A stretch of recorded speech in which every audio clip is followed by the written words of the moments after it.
the big political divide in the United States used to be racial, that African Americans and Hispanics and Native Americans typically voted for Democrats and white people typically voted for Republicans. Now, to a large extent, that still holds, but the Hispanic vote in particular has shifted. And, you know, I discussed this a couple days ago. You could say, well, you know, they're trying to say we want some of that white privilege. We're really not people of color, you know, et cetera. And, you know, I suppose, you know, you could make that argument, and I think there's something to be said for that. But my larger sense of it, and this is what I wrote about today, is that we are moving out of racial divide and into a class divide. Essentially what we're seeing is the great split relative to the two political parties has to do with the middle class or not middle class. Those people in the middle class and those people who are the working poor have shifted, now not all together and not in vast majorities, but in large enough numbers that they're swinging elections based on class rather than race. And this is something that Democrats need to pay serious attention to, because this exact same shift is how Franklin Roosevelt won the presidency, got elected 4 times, re-elected 3 times, by talking about class. You know, what he was saying, and I should probably write a whole nother op-ed about this, and you know, with lots of quotes from FDR in it. But what FDR was basically saying is, you know, we're going to take on the rich guys. He called them economic royalists, and he called them out, and he went after them. And if Democrats want to start winning elections again, they've got to convince working class people, whether they're white, Hispanic, black, whatever, you know, Native American, Asian, whatever it may be, but particularly Hispanics and whites, because that's where you're seeing this delinkage. They're going to have to convince working class people that they're on their side, that the Democratic Party is the party of the working class. I mean, it has been since '33. But Republicans successfully portrayed Kamala Harris and the Democratic Party, and this is a portrayal that has been going on really since the advent of Rush Limbaugh and Fox News. I mean, this is all coming out of the right-wing propaganda machine, and the GOP, of course. The Democratic Party has become the party of the woke. It's become the party of the trans community or the gay community or black people or defund the police or DEI or, you know, all these things that average working people hear and go, well, that's not me. They're not reflecting my interests. And so what I'm suggesting, and I you know, the kind of built some backstory for it in the article today that I won't go into in great detail. But what I'm suggesting is that the Democratic Party needs to basically return to its FDR roots. I keep saying this in different ways, but it's time to go back to saying we are the party of the working class. We are the party of the majority of Americans. And that the needs of the working class are our primary interest. Yes, of course, we're going to defend racial minorities. Yes, of course, we're going to defend gender minorities.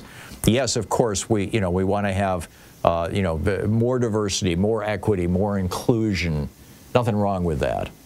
But first and foremost, the main pitch, the area where the real focus of the work happens is the middle class. Now, ironically, for the last 3.5 years, or the last, well, I guess you could say almost 4 years now, that's what Joe Biden's been doing. And it's how Kamala Harris campaigned. She campaigned as the candidate of the working class. She had all these proposals for the working class, from, you know, we're going to give you 25 grand to buy a house, to, you know, we're going to raise the minimum wage. I mean, you know, it just went on. But the message never broke through.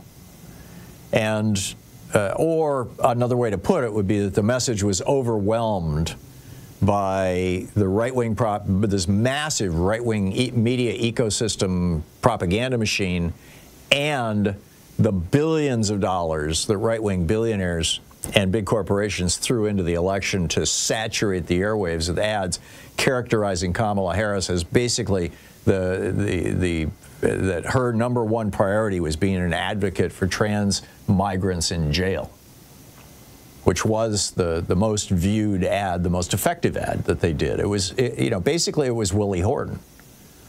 Willie Horton, of course, was an ad in which Michael Dukakis was characterized as being in favor of black murderers. This ad, which nobody has come up with a name for yet, which is why I keep saying it's kind of, it's the trans version of Willie Horton. The attack was that Kamala Harris is a fan of trans people in jail, which is, about as popular as Willie Horton, it's tragically. But, the simple reality is that most people don't even know a trans person. So it's, you don't even have the, oh yeah, I know those folks, kind of thing with working class people that you have with the gay community, or with gay men or lesbians, or with, Hispanics or black people. I mean, everybody knows somebody in one of those categories. Most people don't have any contact with trans people. And the Republican Party exploited that mercilessly, as did Adolf Hitler in 1933. So anyway, what I'm saying is that the Democratic Party needs to be pounding on this.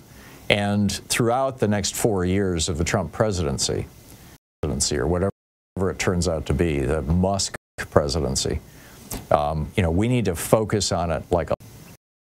Now, that said, we're learning about the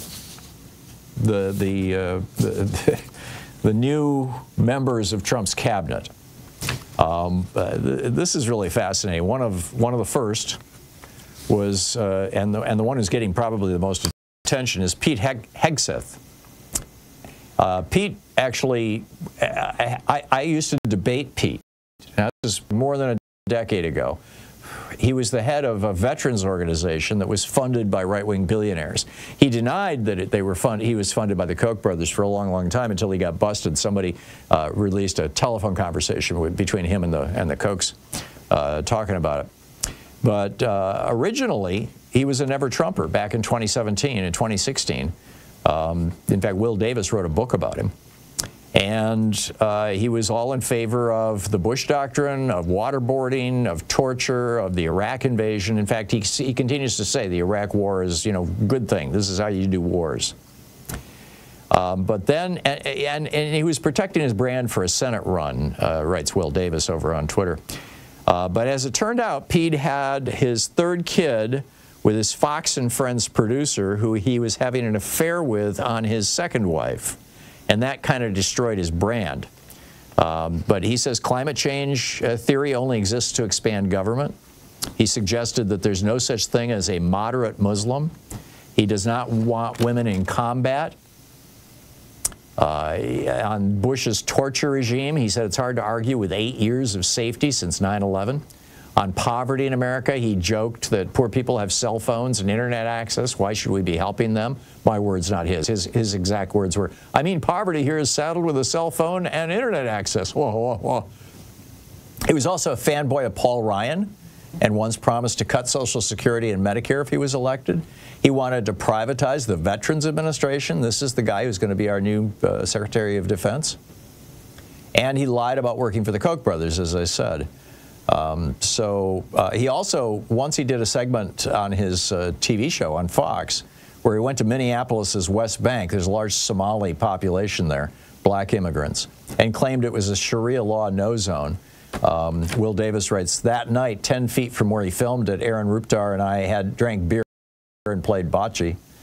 His kids to a fancy private religious school and is all in favor of slashing public school budgets. He's a supporter of ending the Affordable Care Act because, quote, we shouldn't be managing care. And he mocked outrage over Trump's family separation program. Yeah, here we go on more of this sob story. And he said the Iraq war is an example of what America got right and when we got it right. So this is the guy that Trump wants to be his Secretary of Defense. I think that of all the nominees so far, this may be the most controversial, but again, and Trump is asking the Senate to give him recess appointment powers. The Senate typically doesn't want to do that, because, hey, this is their prerogative, but we'll see. Also, Rick Scott just dropped out or got kicked out of the race for Senate leadership. That's a real interesting one. I'll talk about that on the other side of the break.